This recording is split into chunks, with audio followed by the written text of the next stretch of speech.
Mi marido descubrió que llevaba semanas mintiéndole porque apareció sin avisar en un sitio donde yo no estaba. Eran las 8:15 de la tarde de un jueves de junio. Javier había terminado antes una reparación en Madrid y decidió pasar a recogerme por el taller de cerámica de San Sebastián de los Reyes al que yo decía ir todos los jueves. Entró con mi paraguas en la mano porque esa mañana lo había dejado en su coche, preguntó por Laura y la mujer que dirigía el taller le respondió delante de 6 personas que yo había cancelado mi plaza hacía casi un mes. Javier no me llamó. No me escribió.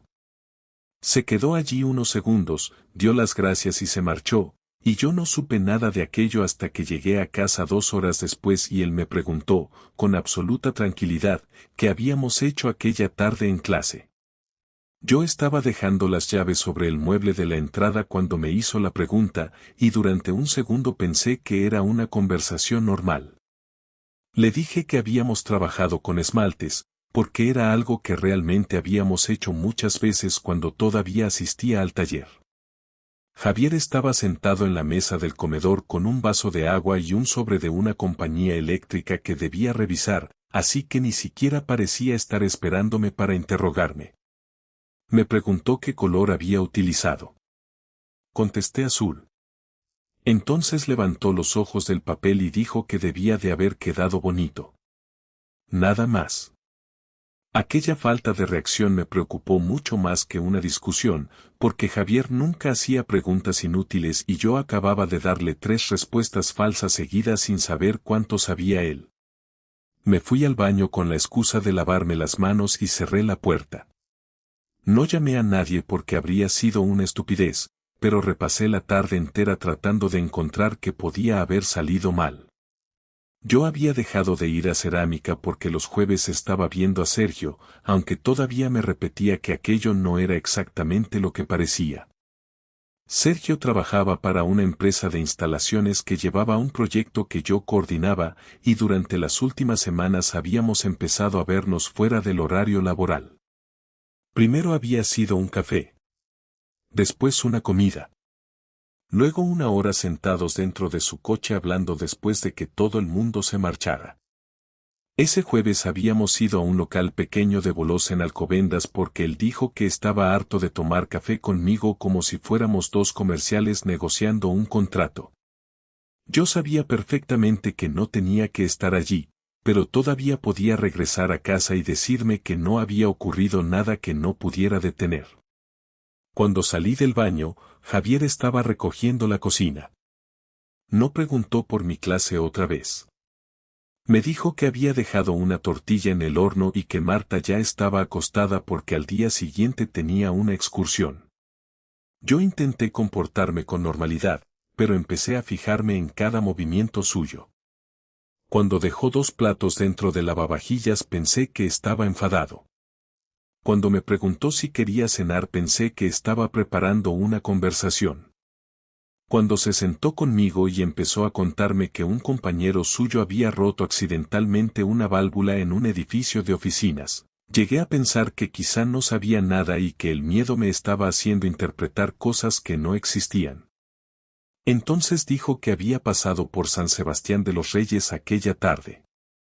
Dejé el tenedor sobre el plato. Javier continuó comiendo. Me explicó que había terminado antes, que estaba cerca y que se había acordado de mi paraguas. Dijo que había pensado en recogerme para volver juntos. Yo lo miraba esperando el resto, aunque ya sabía cuál iba a hacer. Me preguntó por qué la responsable del taller aseguraba que yo no aparecía desde mayo. Podría haberle dicho la verdad en ese momento. No toda, pero al menos una parte. Podría haber reconocido que había dejado las clases y que estaba utilizando ese tiempo para quedar con alguien del trabajo. En cambio, hice algo peor porque improvisé una mentira que necesitaba otras mentiras para mantenerse. Le dije que había cambiado de grupo y que algunas semanas las clases se hacían en un espacio que compartían con una asociación cultural de Alcobendas. Javier dejó de masticar durante un instante. ¿Cómo se llama? Yo no tenía nombre. No me acuerdo ahora. Vas todos los jueves y no sabes cómo se llama el sitio. No voy todos los jueves allí. Hoy sí. No respondió nada más. Continuó cenando, llevó su plato a la cocina y me preguntó si quería que preparara café. La conversación terminó de una forma tan normal que casi resultaba ofensiva. Yo estaba esperando una acusación y él me estaba preguntando si quería café. El viernes por la mañana Javier actuó como siempre. Preparó el desayuno de Marta, buscó una autorización del colegio que habíamos olvidado firmar y me preguntó si necesitaba el coche durante el fin de semana. Me convencí de que quizá había aceptado mi explicación, aunque no tenía ningún sentido que lo hubiera hecho. Antes de salir me dio un beso rápido en la mejilla y me dijo que esa tarde llegaría tarde porque tenía una avería en Leganés. Yo asentí y salí hacia el trabajo sintiendo un alivio que me duró exactamente hasta las 12:30. A esa hora apareció Javier en mi oficina. No subió enfadado ni preguntó por mí en recepción. Llegó con una bolsa de papel que contenía unas gafas que yo había olvidado en casa y dijo que, como tenía que pasar cerca, había decidido traérmelas.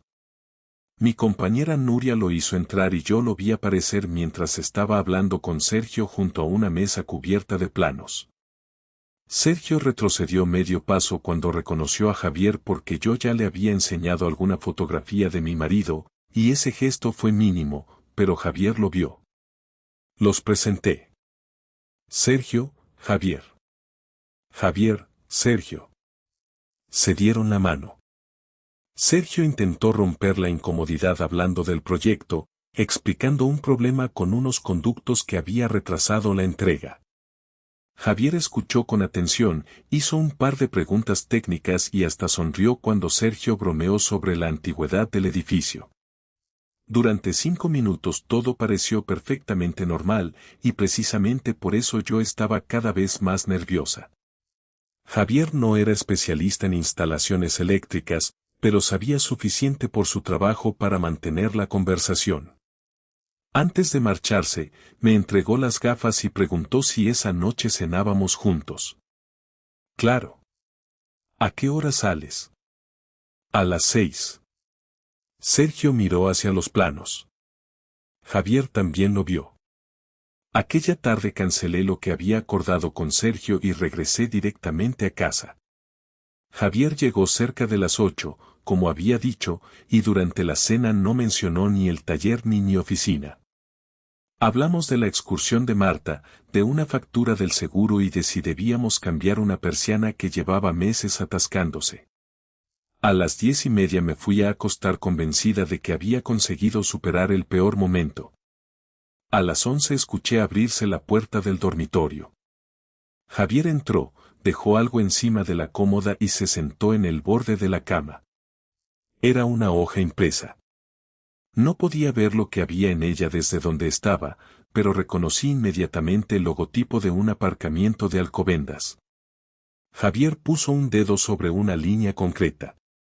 Laura, mañana no quiero otra explicación inventada. Levanté la mirada. Quiero que me digas por qué tu coche entró aquí 4 jueves seguidos mientras supuestamente estabas en cerámica. Y entonces comprendí que Javier no había estado haciendo preguntas. Había empezado a comprobar mis respuestas. Javier dejó la hoja sobre la cómoda y no volvió a tocarla, mientras yo seguía sentada en la cama intentando calcular cuánto sabía y cuánto estaba suponiendo. Le pregunté de dónde había sacado aquel registro y respondió que el aparcamiento enviaba los movimientos al correo asociado a nuestra cuenta familiar porque años atrás habíamos usado la misma aplicación para pagar estacionamientos en Madrid. Yo había olvidado por completo ese detalle, y Javier solo había tenido que revisar 4 jueves consecutivos para comprobar que mi coche había entrado en Alcobendas a las 7 de la tarde y había salido entre las 9 y las 10. Justo durante las horas en las que supuestamente estaba haciendo cerámica en San Sebastián de los Reyes. Intenté decir que algunas compañeras del taller quedábamos después de clase, pero Javier me recordó que la responsable había confirmado que yo llevaba un mes sin aparecer, así que aquella explicación murió antes de terminarla. No gritó ni golpeó nada, simplemente abrió el armario, sacó una camiseta y un pantalón deportivo y dijo que dormiría en la habitación pequeña porque no quería discutir mientras nuestra hija estaba en casa. La mañana siguiente fue peor porque Javier no me preguntó nada durante el desayuno, y esa ausencia de preguntas me obligó a esperar una conversación que podía empezar en cualquier momento. Llevó a Marta al colegio, regresó 20 minutos después y dejó sobre la mesa una libreta pequeña que utilizaba para apuntar gastos del trabajo. Había escrito 4 fechas, 4 horas y 2 direcciones, incluida la del local de bolos donde Sergio y yo habíamos estado el jueves anterior. Javier explicó que después de descubrir lo del taller había buscado los movimientos de nuestra tarjeta compartida, y aunque yo había pagado casi todo con mi tarjeta personal, aquella tarde había comprado gasolina en una estación situada a menos de 500 metros del local. Después me mostró algo que me hizo dejar de pensar en excusas, porque también había encontrado una fotografía publicada por el propio local en sus redes sociales. Una imagen general tomada durante una promoción de los jueves en la que Sergio y yo aparecíamos al fondo compartiendo una mesa mientras esperábamos nuestro turno. Quiero una respuesta sencilla, dijo Javier. ¿Quién es Sergio para ti? Le contesté que era un compañero de un proyecto y que habíamos empezado a quedar porque me resultaba fácil hablar con él, pero Javier preguntó por qué necesitaba mentir sobre un taller de cerámica para hablar con un compañero. Yo dije que sabía que se molestaría si le contaba que estaba pasando tiempo con otro hombre, y en cuanto terminé comprendí que acababa de empeorar la situación, porque Javier me recordó que durante 11 años jamás me había prohibido tomar un café, comer o trabajar con nadie. Después preguntó si había ocurrido algo físico entre Sergio y yo, y por primera vez aquella mañana no pude responder inmediatamente. Javier se quedó observándome durante varios segundos, sin apartar la mirada, hasta que repitió la pregunta con una voz más baja. Laura, necesito saber si lo besaste. Admití que sí. Javier se levantó de la silla y caminó hasta la ventana, donde permaneció de espaldas a mí mientras yo explicaba que había ocurrido una sola vez dentro del coche de Sergio después de una cena rápida, que yo había detenido la situación y que desde entonces había intentado convencerme de que podía terminar aquello sin destruir nuestra familia. Nada de lo que dije sirvió porque Javier se giró y me preguntó cuándo había sido aquella cena.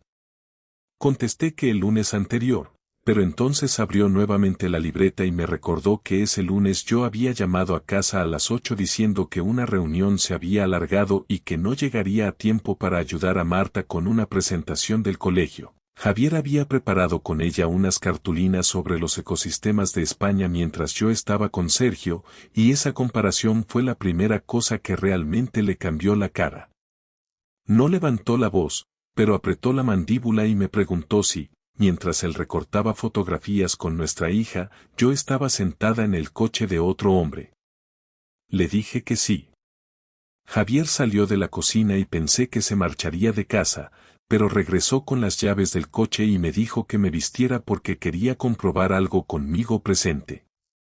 Me negué al principio, pero él aclaró que no iba a montar ninguna escena ni buscar a Sergio, y solo necesitaba verificar una cosa antes de decidir si podía creer alguna parte de mi versión. Condujimos hasta Alcobendas prácticamente en silencio y se detuvo frente al edificio donde vivía Sergio, una dirección que yo nunca le había dado. Sentí un golpe seco de miedo al reconocer el portal, y Javier debió notarlo porque me preguntó si sabía quién vivía allí. Yo pregunté cómo había encontrado la dirección, y entonces explicó que el jueves, después de verme con Sergio en la oficina, había memorizado la matrícula de su furgoneta de empresa y había visto esa misma furgoneta aparcada allí cuando pasó casualmente por aquella calle la tarde anterior mientras comprobaba la dirección del local de bolos. ¿Has estado dentro de ese edificio? Yo miré el portal y respondí que sí. Aquella respuesta fue peor que la anterior porque Javier todavía creía que todo había ocurrido en cafeterías, en el local de bolos y dentro de un coche. Le expliqué que Sergio me había invitado a subir una tarde porque tenía que recoger unos documentos relacionados con el proyecto, pero Javier preguntó cuánto tiempo había permanecido allí. Dije unos 40 minutos y añadió una pregunta que ya no podía responder con medias verdades. ¿También lo besaste allí? No contesté. Javier cerró los ojos unos segundos, después apoyó ambas manos en el volante y me dijo que el silencio era suficiente. Yo empecé a hablar deprisa porque sabía que estaba llegando a una conclusión peor de la que yo quería admitir, y finalmente reconocí que había vuelto al piso de Sergio una segunda vez 3 días después. No describí lo ocurrido y Javier tampoco pidió detalles, pero cuando preguntó si había cruzado un límite que yo sabía que él consideraría una infidelidad, respondí que sí. Él permaneció sentado sin moverse, mirando hacia el portal, y durante varios minutos solo se escucharon coches pasando por la calle. Entonces Javier hizo una pregunta que yo no esperaba. ¿Sergio sabe que estoy aquí ahora mismo? Le dije que no, pero Javier señaló una ventana del tercer piso y preguntó si era aquella. Antes de que pudiera responder, la puerta del edificio se abrió y Sergio salió con una bolsa de basura en una mano. Nos vio dentro del coche. Se detuvo inmediatamente. Y Javier abrió su puerta. Javier abrió la puerta del coche antes de que pudiera agarrarlo del brazo, pero no salió corriendo hacia Sergio ni hizo nada que me permitiera convertir aquello en una escena donde él pareciera el descontrolado. Cerró la puerta con cuidado, rodeó el coche y caminó hacia el portal mientras Sergio seguía inmóvil con la bolsa de basura en la mano, mirándome a mí primero y después a Javier. Yo bajé detrás porque no sabía qué iba a hacer mi marido y porque tampoco quería quedarme sentada observando desde dentro. Cuando llegué a ellos, Javier ya había preguntado si él era Sergio. Sergio confirmó su nombre y trató de saludarlo como si todavía existiera alguna posibilidad de mantener una conversación educada. Javier rechazó la mano que le ofrecía, aunque tampoco lo insultó. Le preguntó desde cuando me veía fuera del trabajo, y Sergio miró hacia mí buscando ayuda antes de contestar. Ese gesto fue suficiente para que Javier entendiera que los dos habíamos hablado antes sobre qué contar si alguna vez nos descubrían. No la mires a ella, dijo Javier. Te estoy preguntando a ti. Sergio respondió que llevábamos varias semanas quedando y añadió rápidamente que las cosas se habían complicado sin que ninguno de los dos lo hubiera planeado.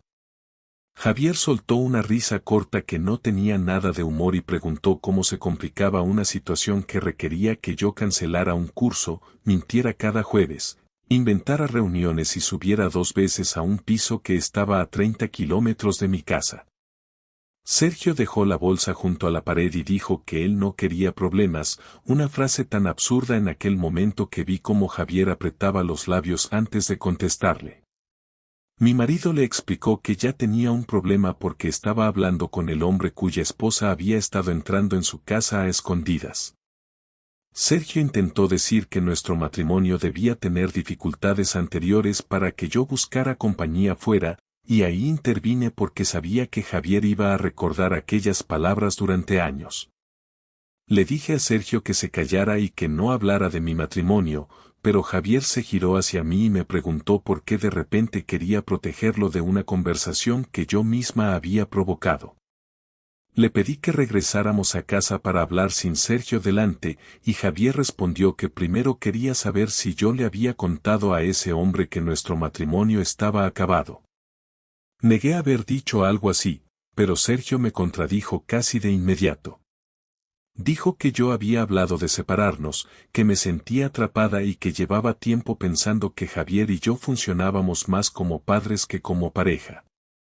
Sentí tanta vergüenza que ni siquiera pude mirarlo, porque había dicho cosas parecidas durante nuestras conversaciones, aunque nunca había tomado una decisión real ni había planteado una separación en casa. Javier me preguntó cuándo había empezado a pensar en dejarlo, y le expliqué que no había sido una decisión, sino una conversación irresponsable en un momento en que estaba confundida. Aquella palabra lo irritó por primera vez de forma visible. Me dijo que confundirse era equivocarse de salida en una carretera, mientras organizar una tarde libre, mentir sobre un curso y visitar 2 veces la casa de otra persona requería decisiones consecutivas. Sergio intentó marcharse diciendo que aquello era un asunto entre nosotros, pero Javier le pidió una última respuesta antes de dejarlo ir. Quería saber si Sergio tenía pareja. Yo no conocía la respuesta porque él me había dicho que estaba divorciado desde hacía casi un año.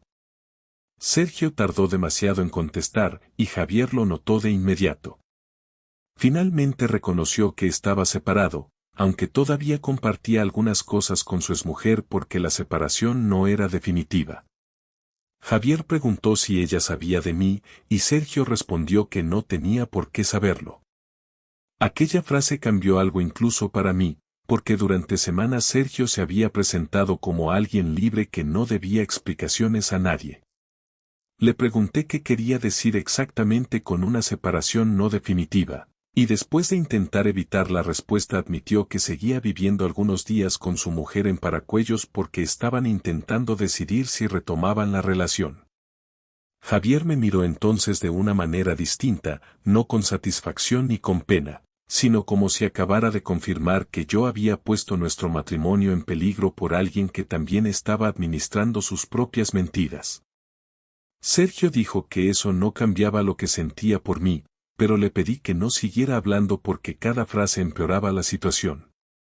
Javier recogió la hoja doblada que todavía llevaba en el bolsillo, la abrió delante de Sergio y le mostró las fechas del aparcamiento, preguntándole si todas correspondían a encuentros conmigo.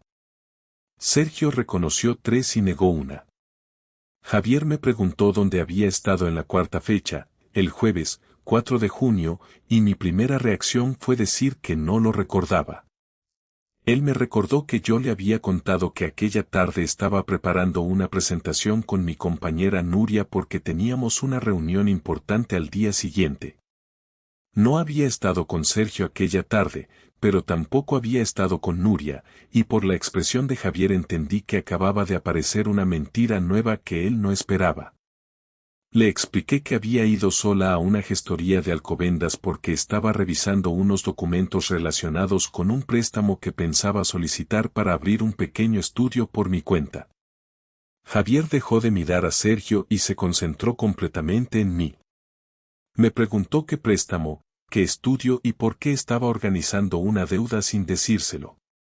Contesté que todavía era solo una idea y que no había firmado nada, pero él quiso saber cuánto dinero había solicitado. Cuando dije 35.000 euros, Javier dio 2 pasos hacia el coche, apoyó una mano en el techo y permaneció varios segundos sin hablar. Hasta aquel momento el problema había sido mi relación con Sergio, ahora acababa de descubrir que también estaba preparando una decisión económica que podía afectar a nuestra casa. Regresamos sin decir una palabra durante casi todo el trayecto. Al llegar a Torrejón, Javier no entró inmediatamente en el garaje, sino que estacionó frente a una pequeña oficina de alquiler de trasteros que estaba a 2 calles de nuestro edificio. Me preguntó si recordaba aquella dirección. Yo dije que no, aunque reconocí el nombre de la empresa en cuanto vi el cartel. Javier sacó una llave pequeña del bolsillo.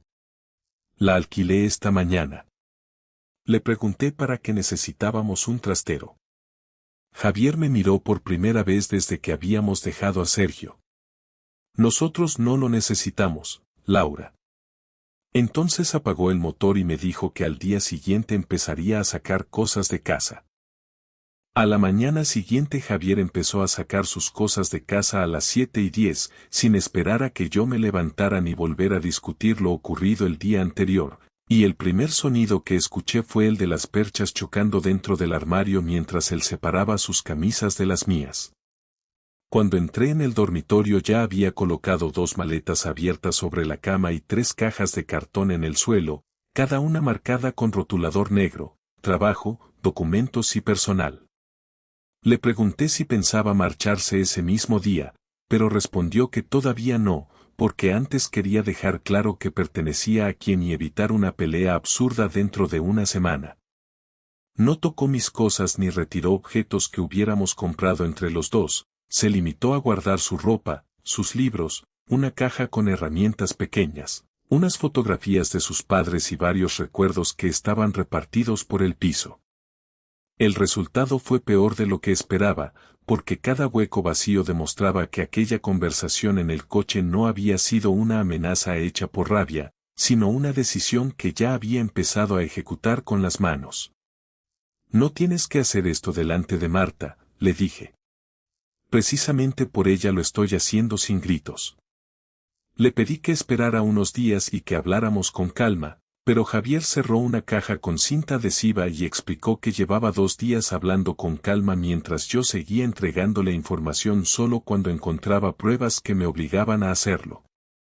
Entonces sacó de un cajón una carpeta azul que reconocí enseguida porque contenía nuestros recibos importantes, pólizas y contratos. Se sentó en la cama y me explicó que aquella mañana había llamado a una abogada para informarse sobre qué podía hacer legalmente sin perjudicar a ninguno de los dos. No había presentado ninguna demanda ni estaba escondiendo dinero, pero había abierto una cuenta bancaria a su nombre para que su sueldo del mes siguiente dejara de entrar en la cuenta conjunta, manteniendo allí suficiente dinero para hipoteca, colegio, suministros y gastos de Marta. También había preparado una lista de pagos personales que ya no pensaba asumir, mi gimnasio, una plataforma profesional que solo utilizaba yo, el alquiler de una plaza de garaje adicional para mis visitas de trabajo y la cuota de un club gastronómico al que me había apuntado meses atrás. No era una cantidad capaz de arruinarme, pero Javier conocía perfectamente nuestras cuentas y había elegido cada gasto que representaba una comodidad exclusivamente mía. Yo le dije que aquello parecía una forma infantil de castigarme, y él respondió que castigarme sería dejar de pagar cosas esenciales o intentar perjudicar mi trabajo, mientras que dejar de financiar mis caprichos era simplemente dejar de actuar como si nuestro matrimonio continuara funcionando igual. Después sacó algo que me molestó más de lo que esperaba, 2 entradas impresas para un concierto en Valencia que habíamos comprado para finales de junio, junto con la reserva de un apartamento para pasar allí el fin de semana. Era un viaje que llevábamos meses esperando y que mis padres iban a aprovechar para quedarse con Marta. Javier colocó las entradas delante de mí y dijo que había cambiado el nombre de la segunda entrada para ir con su hermano Álvaro, mientras que había cancelado el alojamiento y reservado 2 habitaciones en un hostal más pequeño cerca de la estación. Yo pregunté si aquello era su venganza y él tardó varios segundos en responder. No quiero vengarme acostándome con nadie, Laura. Entonces, ¿qué estás haciendo? Estoy dejando de reservarte un sitio en mi vida mientras tú decides si todavía lo quieres. Aquella frase me irritó porque sonaba demasiado ordenada para alguien que acababa de descubrir una infidelidad, y le dije que estaba convirtiendo cada objeto en una forma de hacerme sentir culpable. Javier dejó la cinta adhesiva sobre la cama y abrió el armario del pasillo, donde guardábamos material de cerámica que yo había comprado cuando empecé el curso. Sacó una caja pesada con herramientas, esmaltes sin abrir, una tabla de madera y 2 piezas que había hecho durante las primeras semanas. Colocó todo en la entrada junto a mi bolso y me dijo que no quería volver a escuchar que había mentido por culpa de una actividad que en realidad había abandonado para ver a Sergio. No tiró nada ni rompió las piezas, simplemente dejó la caja allí y me dijo que yo decidiría qué hacer con ella. Cuando levanté una de las tazas que había hecho en abril, encontré dentro el recibo de la matrícula del taller, que Javier había guardado porque había pagado el curso como regalo de cumpleaños. El siguiente movimiento fue todavía más concreto. A mediodía llamó a su hermano, y entre los dos bajaron al trastero una bicicleta, 2 cajas de libros, su ordenador personal y una butaca gris que Javier había comprado antes de que viviéramos juntos. Yo observé desde el pasillo cómo Álvaro evitaba hacerme preguntas, aunque por su forma de saludarme estaba claro que conocía una parte de la historia. Cuando se marcharon, el salón tenía un espacio vacío junto a la ventana donde siempre había estado aquella butaca. Intenté mover una planta para cubrirlo y me detuve a mitad de camino porque entendí lo ridículo que era preocuparme por la distribución del salón mientras mi marido estaba separando su vida de la mía. Por la tarde, Javier regresó solo y me pidió que nos sentáramos en la cocina antes de que Marta volviera de casa de una amiga. colocó sobre la mesa 3 sobres. En el primero había copias de nuestros gastos comunes, en el segundo, una lista de los objetos que había llevado al trastero, en el tercero, una hoja con el número de la abogada que había consultado. Me dijo que no estaba pidiéndome que firmara nada y que no tomaría una decisión definitiva hasta tener una conversación completa conmigo, pero añadió una condición que me dejó sin margen para seguir administrando la verdad por partes. Esta noche quiero saber todo lo que no sé todavía. Le respondí que ya se lo había contado. Javier abrió el cajón de la cocina y sacó una tarjeta de visita que yo reconocí demasiado rápido. Era de la gestoría de Alcobendas.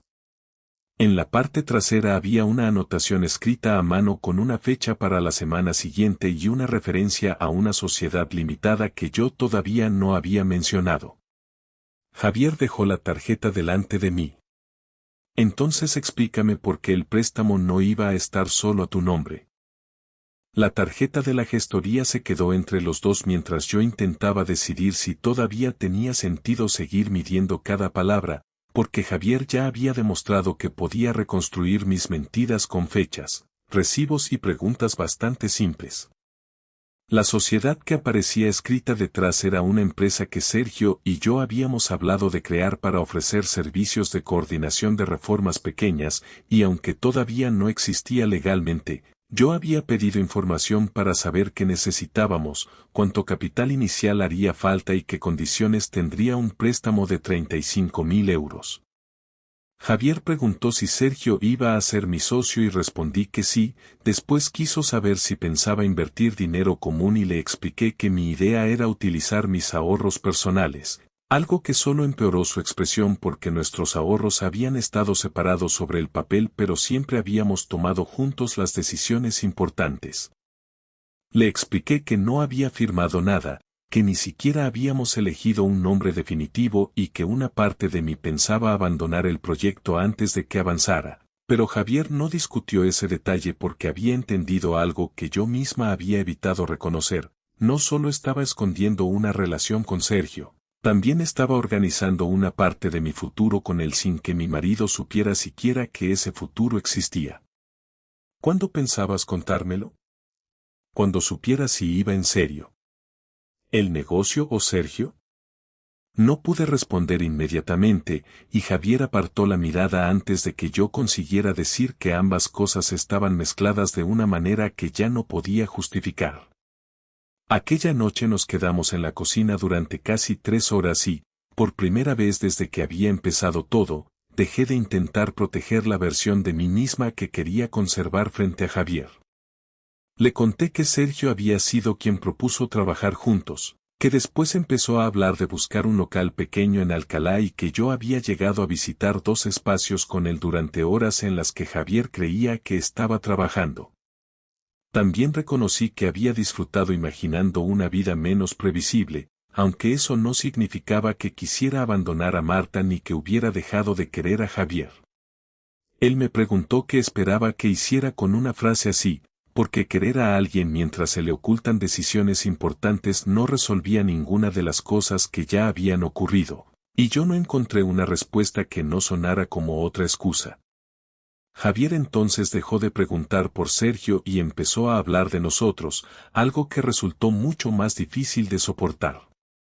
Me recordó una tarde de abril en la que yo había cancelado una comida con él porque supuestamente tenía demasiado trabajo. Una noche en la que había rechazado acompañarlo a una cena con sus compañeros y un domingo en el que había pasado casi toda la mañana contestando mensajes mientras él preparaba con Marta una maqueta para el colegio. No utilizó esos recuerdos para demostrar que había sido un marido perfecto, porque incluso reconoció que durante meses había estado demasiado pendiente del trabajo y que muchas noches llegaba cansado y apenas tenía ganas de hablar. Lo que me dijo fue que, si yo estaba tan desconectada de nuestra vida, había tenido decenas de oportunidades para decírselo antes de empezar a construir otra cosa a escondidas. Mientras hablaba, sacó de la cartera una fotografía pequeña que llevaba años allí, una imagen de los 3 tomada durante una excursión a Segovia, y la dejó sobre la mesa sin ningún gesto teatral. Me explicó que esa misma mañana había pensado en quitarla, pero no había podido porque Marta seguía siendo su hija y yo seguía siendo parte de aquel recuerdo aunque él estuviera enfadado conmigo. Yo empecé a llorar y Javier me pidió que no utilizara las lágrimas para terminar la conversación, cosa que me dolió porque no estaba llorando para convencerlo de nada. Le dije que tenía miedo de perderlo, y respondió que debería haber pensado en esa posibilidad cuando mentía sobre dónde estaba cada jueves. Le pregunté si todavía me quería, y tardó tanto en responder que terminé mirando la mesa.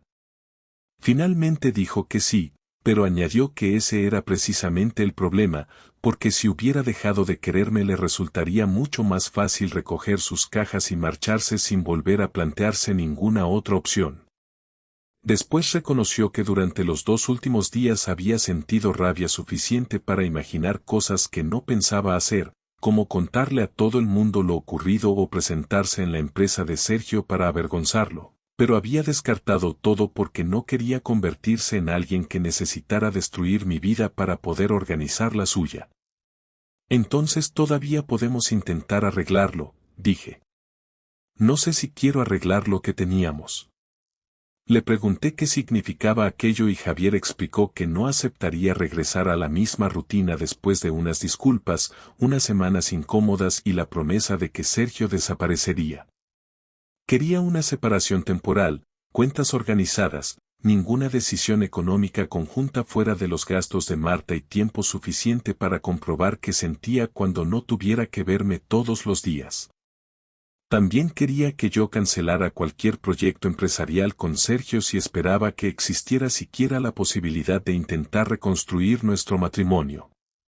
No me pidió acceso al teléfono, contraseñas ni informes sobre cada movimiento porque dijo que no quería convertirse en vigilante de su propia esposa.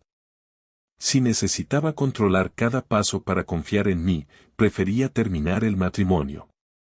Le pregunté cuándo se marcharía y respondió que al día siguiente dormiría en casa de su hermano hasta encontrar un apartamento pequeño.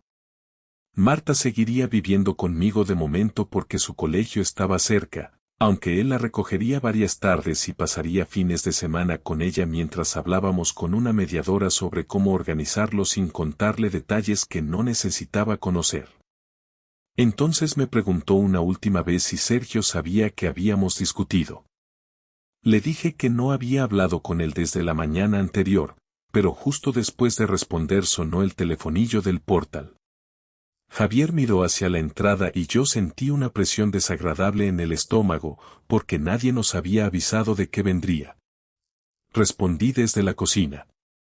La voz que salió del telefonillo era la de Sergio. Laura, necesito hablar contigo antes de que Javier se marche. Javier se levantó despacio. ¿Cómo sabe que me voy?